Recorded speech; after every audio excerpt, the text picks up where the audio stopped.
Pero con los Echeverría nos ha pasado una cosa curiosa. Con los Aguirre no tenemos problemas hasta esta fecha de ir de Aguirre a Aguirre, como suelen decir en genealogía, de varón a varón. Claro, como son todas chicas, vamos, en mi lado somos... Pero es que además no hemos podido seguir más que a través de las chicas. Todos los predecesores que nos han permitido, predecesoras que nos han permitido seguir con el árbol, han sido siempre mujeres. Y en concreto hemos llegado a Juan Oria y Madalena Chinchurreta.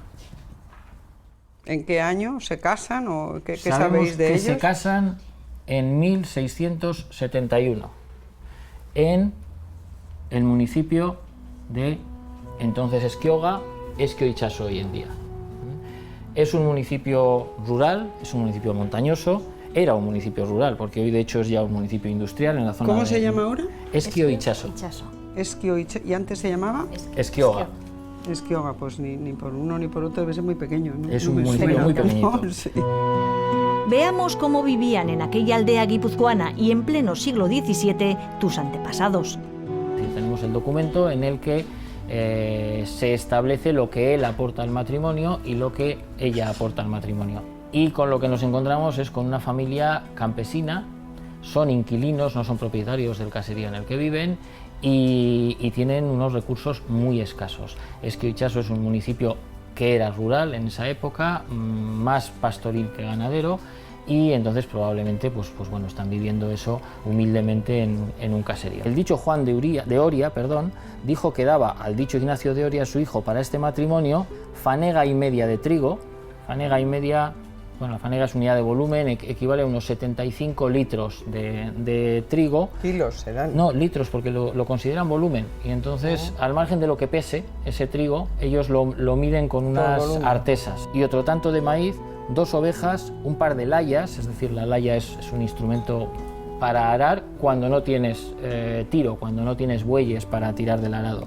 Una azada para arar a pie, a mano, eso es, o sea, se clava, luego se empuja hacia abajo con el pie y se tira. Una azada, un escardador, un rastrillo y un arca de guardar ropas. Y normalmente en esta época, cuando se hace un contrato matrimonial, lo que se cede al hijo cuando casa es todos los bienes de la familia. La familia, o sea, que eso era todo lo que tenían. Probablemente todo lo que estamos viendo. O sea, que eran gente, en ese momento era una familia muy humilde. Como la inmensa mayoría de la gente de esa época. Es una zona modesta en general en ese momento. Imagínate lo que era la agricultura, si había que arar a mano. Es un municipio no con mucha pendiente, con lo cual probablemente no en todas partes se pueda arar fácilmente con bueyes, y de hecho la laya, una de las grandes ventajas, no tenían nada.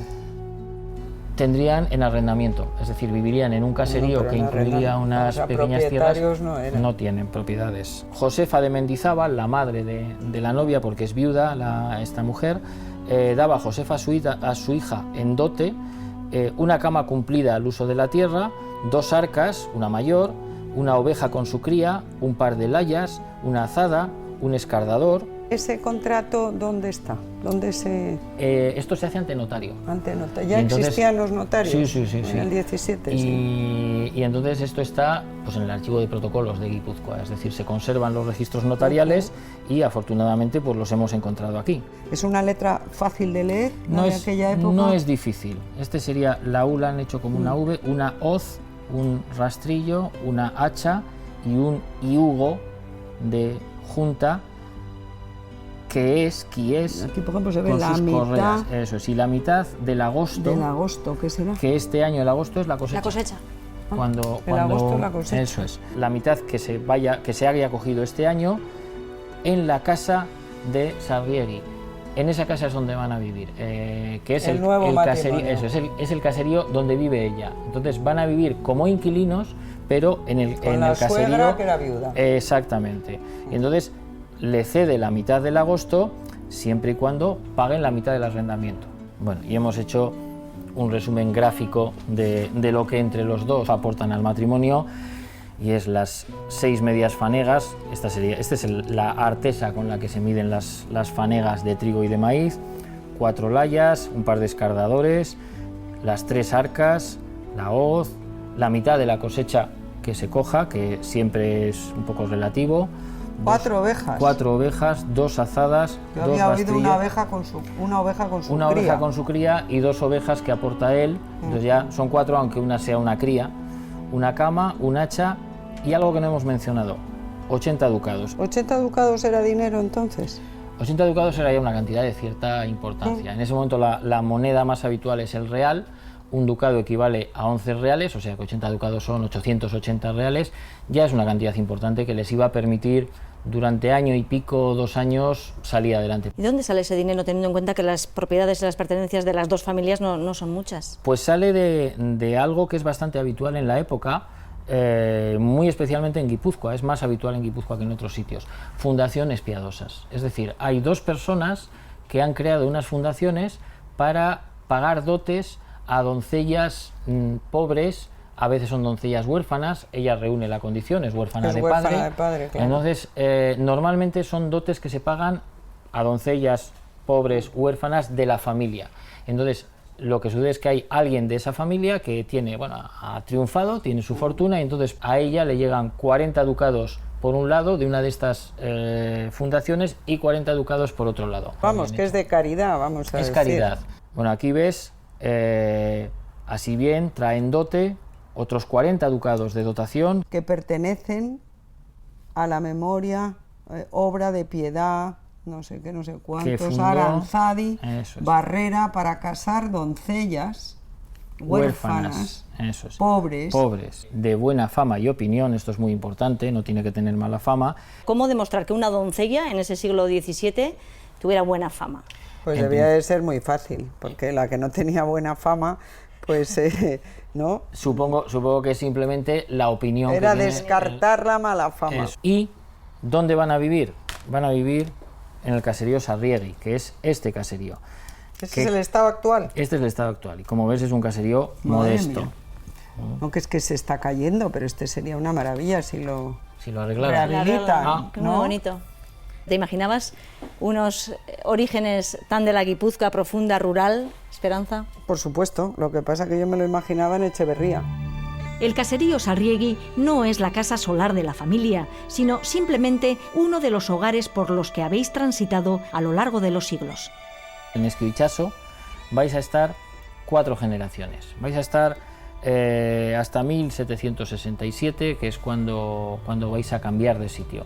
Y en ese tiempo todas las mujeres de la familia casan con gente de fuera, con gente de municipios del entorno, con gente de Cegama, de Segura, de Gastelu, de otros pueblos de la zona. Y te los hemos puesto aquí todos en el mapa, con más o menos las fechas. Llegan de Cegama, llegan de Segura, llegan de Gastelu. Todo municipios rurales, agropecuarios, de toda esa zona montañosa. Donde buscan los maridos. Donde van buscando maridos. Sí. ¿Conoces esa zona de Guipúzcoa, Esperanza? Pues no conozco ni Cegama, ni Segura, ni Gastelu, la verdad. Todos estos pueblitos son pueblos pequeños, todos tienen en común una serie de características, lo pequeños que son, el entorno estupendo de esos bosques frondosos que tienen alrededor. Por cierto, hoy en día no es un granero de votos del Partido Popular, hay una mayoría social abertzale, o sea que si quieres puedes ir a hacer campaña al origen de tus antepasados.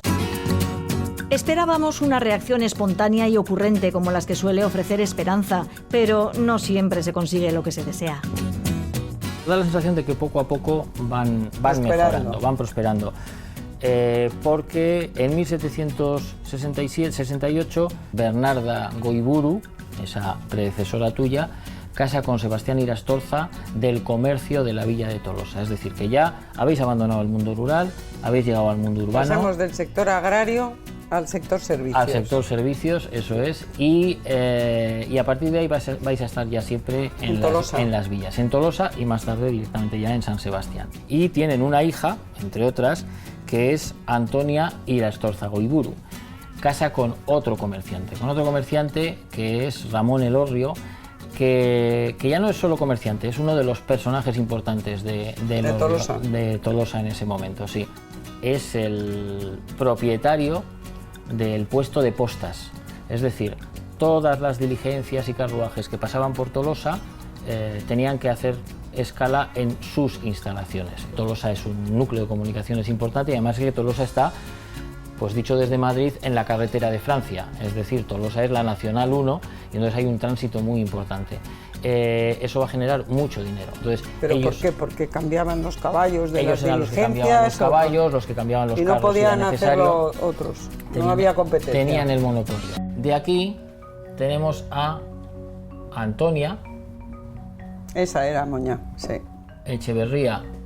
Va a casar con Baldomero. Baldomero Vega de Seoane. Fue marino, participó en la guerra de Cuba, además se dedicó a obras de ingeniería. En Benigembla, en Alicante, construyó los muros de contención que evitan las inundaciones con el río, del sí? río ¿Baldomero? Jalón. Sí, y hay una calle con su nombre. ¿De Baldomero Vega de Seoane? Esto Hombre, es. pues mira, qué buena noticia, no lo sabía. Pues ya tengo dos parientes con calle, el eso estoy paisajista diciendo. Borrell Eso es. y Baldomero Que Vega por de las dos Seoane. líneas, ¿no? Sin Sí, conocerse, sí. tienen ya... Sí. Baldomero, que efectivamente fue diputado a Cortes por Pego, en Alicante, y que entre otras muchas cosas fue presidente del Real Club Náutico de San Sebastián. Ah, tampoco lo sabía. Estas son algunas huellas de los Vega de Seoane en Donostia, la placa de Baldomero en el Náutico y el panteón donde reposan los restos de esta rama familiar en Polloe. Toca ya presentar a nuestra protagonista, al anónimo que está conectado con ella en Donostia. Qué maravilla, esos bancos que me recuerdan a mi infancia, siempre tan maravillosamente bien pintados. Mi abuelo primero y mi padre luego fueron los dos alcaldes de San Sebastián. Primero el abuelo, nace en 1887 y ¿en qué periodo fue alcalde de Donostia? Pues poco tiempo, estuvo un año. Prácticamente le nombró primo de Rivera y sé que por discrepancias políticas dimitió. También ocupó otro cargo de relevancia dentro de la ciudad, ¿no? Sí, fue presidente de la Real y quería muchísimo a la Real. Este era tu abuelo. Sí. Y luego hay como una especie como de herencia familiar. Porque Sí, mi ¿no? padre también fue alcalde de San Sebastián. Sí. ¿En qué periodo fue? Un poco más de tiempo, ¿eh? Sí. Del 58 al 60, una cosa así. Fue una personalidad. Sí, bueno, mi padre siempre tuvo una vocación pública que yo encuentro admirable, porque fue presidente del Grupo Aranzadi, era cónsul de Finlandia, sé que estuvo implicado en el Cross de la Sal, bueno, estaba metido en todas las salsas. Ahora sí, Esperanza, vamos a ver qué apellido se esconde detrás de estas personas tan ilustres para esta ciudad. Anchón Vega de Seoane, el nombre. Nuestro apellido común es Vega de Seoane. Claro. Mi abuelo y su abuela eran hermanos, compartimos bisabuelo. Y vivían en la misma casa, en Hernani 5. Los he conocido, pero es verdad que nos hemos tratado poco. Comprobado que el entronque familiar de Esperanza con Donostia se mantiene, continuamos descendiendo por la rama de los Vega de Seoane. Baldomero y Antonia tienen varios hijos, entre los cuales está Isabel, Marisabel, que era como le gustaba que la llamaran, casa con José Gil. Gil de Viezma, que por cierto está emparentado también con Jaime Gil de Con el Viezma. poeta, el poeta es primo hermano de mi madre. Y ya de José Gil de Viezma y Marisabel llegamos a mi madre, a sí. Piedad Gil de Viezma, tu madre. Bueno, y vamos a acabar de ilustrar un poco el árbol, vamos a recuperar este caserío vinculado a los primeros momentos Sarriegui, a los primeros momentos de la familia en Esquio, y bueno, pues a ti te ponemos con tu madre Piedad. Pues mira, está muy bien esto que habéis hecho, ¿eh? Lucasia y Fausto, que fueron los que sacaron a la familia adelante, ¿no? Fueron, hombre, ya... No, antes ya el Orrio, ya ¿no? en El Tolosa, Orrio. eso, Sí. ya en Tolosa la familia está acomodada, pero efectivamente Fausto Y estos Echeverría pobres, es el- los del testamento con estos aperos de labranza, Sí. que era todo lo que tenían, ha sido para mí una revelación el que venimos de un caserío pequeño y luego de Tolosa. Yo lo que sabía es que Amoñá vivía en San Sebastián y que todos vivían, pero vamos, el apellido más cercano a San Sebastián que yo tenía era Vega de Seoane, Echeverría, por supuesto. Sí. ¿Te ha sorprendido este origen en la No, me Guipúzcoa ha profunda gustado rural? muchísimo los apellidos tan maravillosos preciosos? que tengo. Preciosos. Sí, eso es Voy a lo que salir de más me ha Echeverría, gustado de pero- todo. El Chinchurreta, Chinchurreta, Irastorza, el el Orrio. Orrio y algunos más que habéis Sí, dicho. Gloria, Sí. sí. Y Aranzadi debía de ser algo, porque ¿por qué Aranzadi le deja la beca de los 40 ducados sí. a esta Aranzadi estaría antepasada emparentado. mía? Por algo sería. La que era muy guapa era esta. María La abuela. Isabel, sí. Cuando se casó con mi abuelo, que era bastante feo, creo que decían al entrar en la iglesia de Santa María, pero esta chica tan guapa, ¿cómo se casa con un hombre tan feo? Bueno, Esperanza, este Muy es bien. tu árbol genealógico. Oye, pues muchísimas gracias por el trabajo que habéis hecho y enhorabuena, ¿eh? Y Me he muchísimas quedado gracias. muy impresionada. Esperanza, todos los documentos que hemos encontrado de tu familia están recogidos en esta carpeta, Oye, que es el muchísimas gracias. regalo que te hacemos Muchas desde gracias. todos los apellidos vascos, que tienes una buena colección de apellidos vascos. Os felicito por este programa. Encantada. Es que ricasco. Ricasco. Nunca he sabido si dices K ricasco o es que ricasco. Sé que se escribe con E, pero Sí, es que ricasco. es que ricasco a todos.